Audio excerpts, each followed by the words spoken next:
Hey, what's going on, everybody? It's Alex from TCG Discussions, and I'm coming at you with a Mecha Frieza deck profile.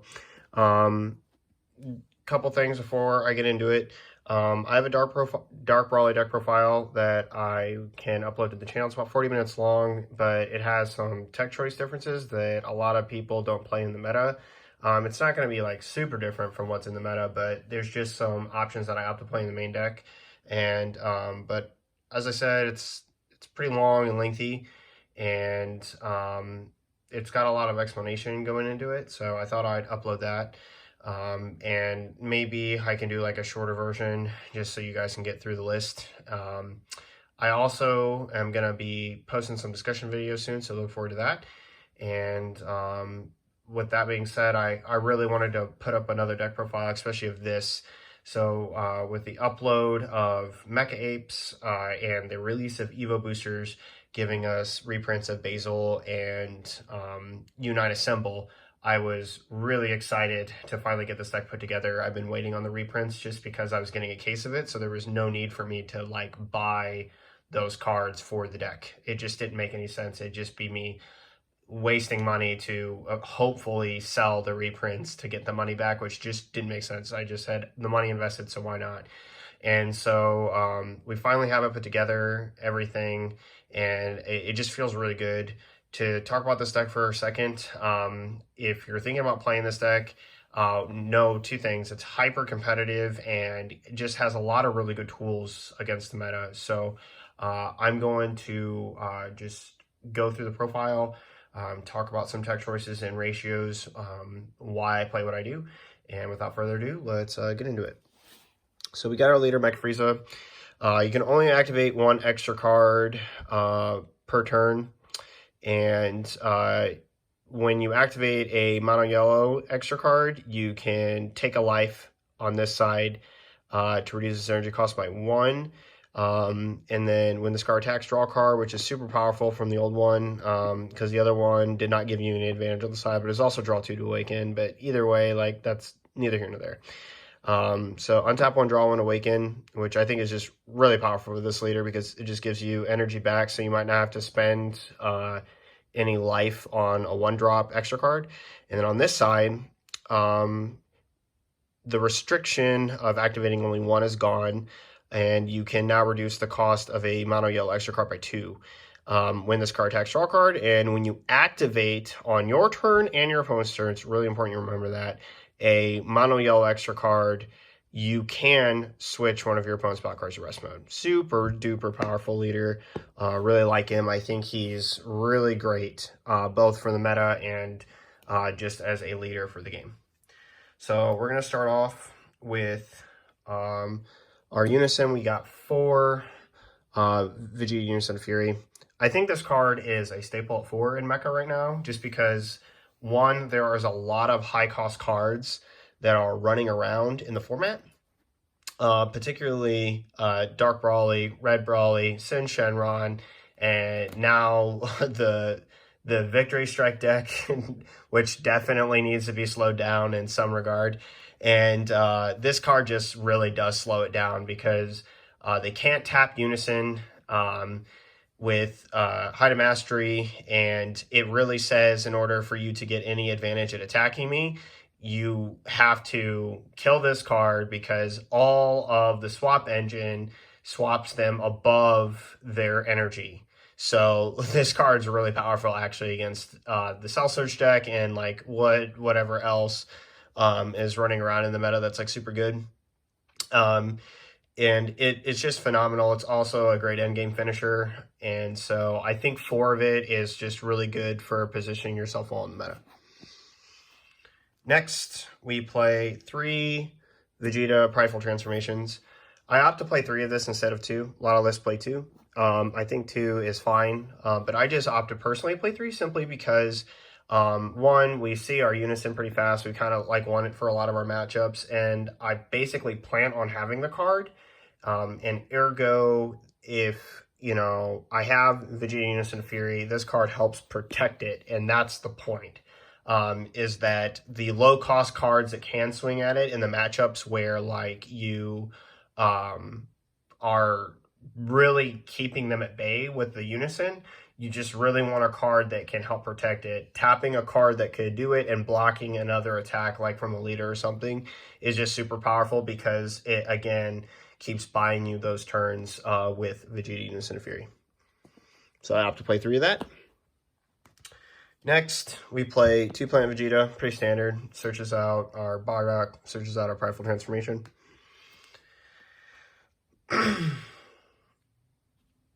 Next, we play 4 United Symbol. No need to talk about this card in this deck other than to say that it's just completely broken and busted. Take a life, draw 2, play a Unite card. Really, really good. Their energy has to be in rest mode. So if those of you who are picking this deck up and just think this is an auto free play, make sure that your opponent's energy is in rest mode. Not that I ran into that or anything into a game. It's just that like that's a part of the card text a lot of people just sometimes don't seem to read. We play 4 Basil Fatal Rampage. A lot of lists play 2. I think 3 is great. 1, if you see it too early, it's a charge target. It's also a cantrip, which is something that people don't know. So even if you like draw it, it's just not bad to have. And this way you can resolve your U9 for Chapils. It's not like this card is bad in your hand ever. So 3 of it is good. It's combo fodder. If you have one on the board already, doesn't really matter. So 3 of it's good. And this also prevents it from being in your life.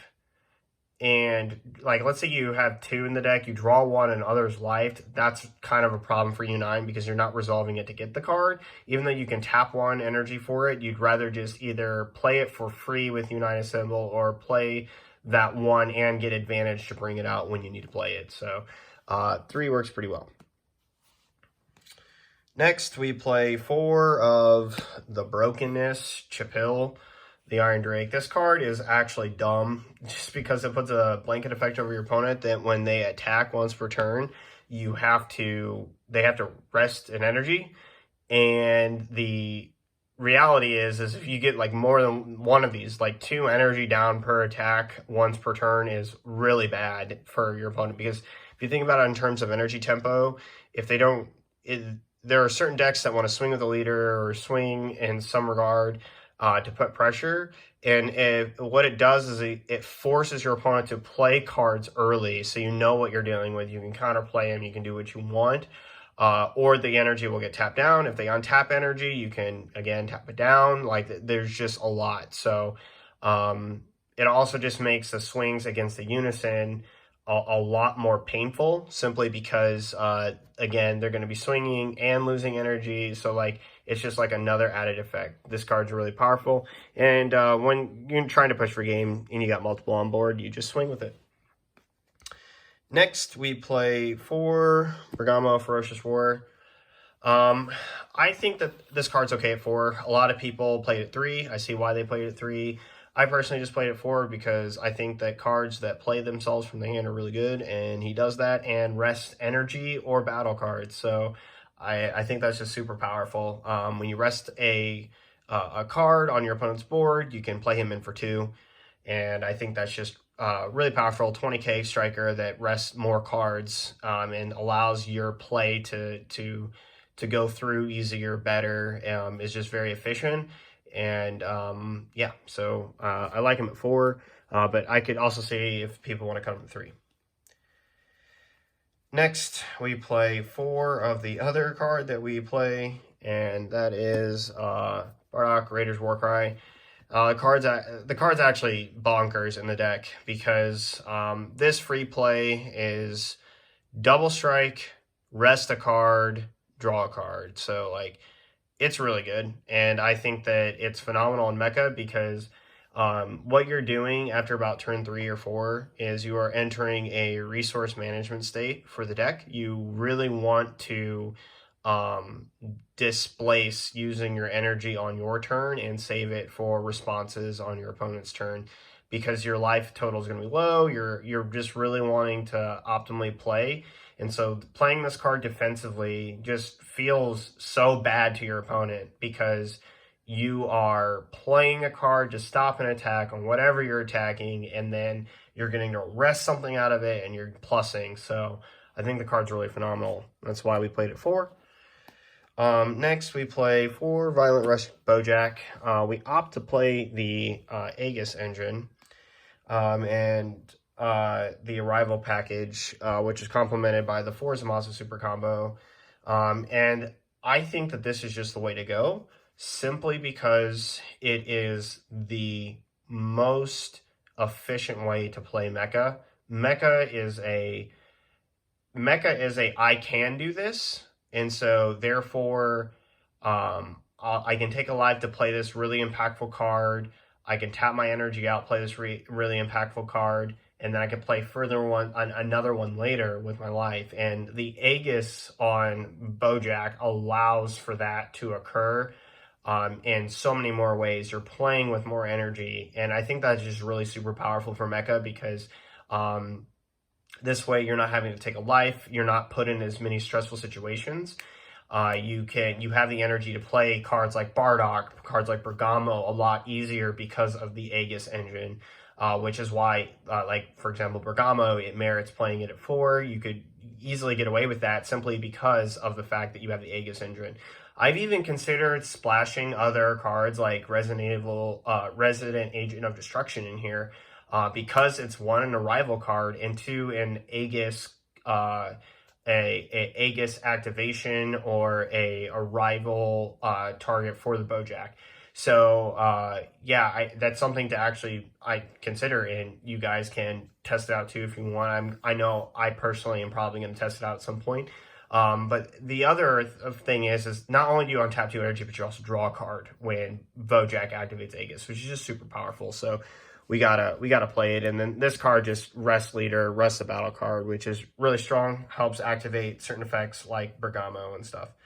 Next, we play 4 Vegeta's Final Flash. No surprise here. This is pretty much staple in every mecha deck. It is either at 3 or 4. Anyone playing less than those numbers is just risking the game personally because of what this card can do. Being able to boost an attack by 15k and negate the effect of a card on the board, ignoring barrier, is just super strong. So I really, really, really like that. And then when you activate it, your leader's going to rest the card probably too. 3 Flying Nimbus. Yes, we play Flying Nimbus. We need the defense in the deck. And this card can just help get us there. For it and another card out of your hand, you can drastically reduce the aggression against your deck, which is super impactful. Like Dark Brawley shouldn't, if Dark Brawley gets there because you don't have the Unison on board for whatever reason, it gets Kai warped or something like that, and you didn't get another one, you just really want to have this card simply to reduce the aggression against your leader, especially when you get to the mid-late game. Next, we play 3 Tyrannical Blow. Card's just bonkers. It's another Cold Bloodlust for most of the key starter cards, the decks in a game, and it's a Unison negate. Not a lot to say. Like, it's just really strong. The card's kind of nuts. Next, we play 4 one-ofs, and I'll put the first 3 down because they're all pretty staple. Poutine, the Dark Sorcerer, Cold Bloodlust, and Swift Retaliation Cooler. So Poutine's really, really good in the deck simply because when your opponent activates counter or in a battle card effect, you get to, I believe that, yeah, this is, it says, when your opponent plays a battle card using a skill or activates counter, choose up to one of your opponent's battle cards and switch to rest mode. So it's an extra card that just really impacts your opponent when they're doing stuff. And then also you free play this off of resting a card, which is just really cool. Swift Retaliation to Cooler, counter, just saying this turn the attack's going through, sorry, negative Ghost Rider. And then Cold Bloodlust is one of the best cards ever made for the game. No surprise that we're playing it, especially given the fact that we're a Yellow Frieza leader. And then to round up our 15th card in the main, we play Supreme Kai of Time, Space-Time Unraveler. No shocker here, this card is phenomenal. Anytime you see this card, especially in the mirror or against other decks, you're super happy simply because you're going to be able to do something about the board state that they have, and you're going to be able to stop leader and unison attacks. So Really, really like this card. It's super fantastic in Mecha. I like it more than Celzino because you don't have to commit cards on the board that will be aggression later if Celzino fails. And this card comes in for 1 energy. You don't have to, there's no wonky setup. There's no sacrificing your board state. I just like this card. It's just outright good. And then onto the side deck, because we do have a side deck for this profile. We've got 2 DMS, no shocker here. Card's really good.